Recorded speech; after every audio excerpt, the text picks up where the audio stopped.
पियाऊ हो अरे बोल पे अरे सच कहानी अरे जैसे चूहे बहुआ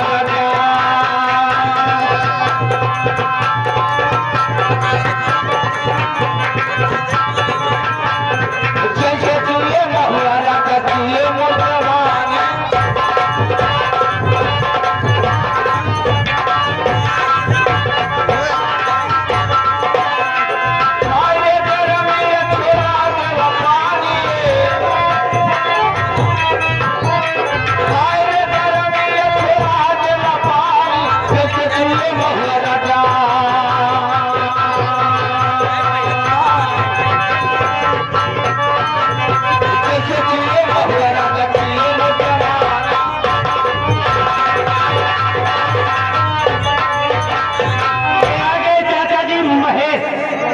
महेश चाचा जी जो कि हमारे माननीय श्री घरवाली साहब विनोद के मित्र हैं,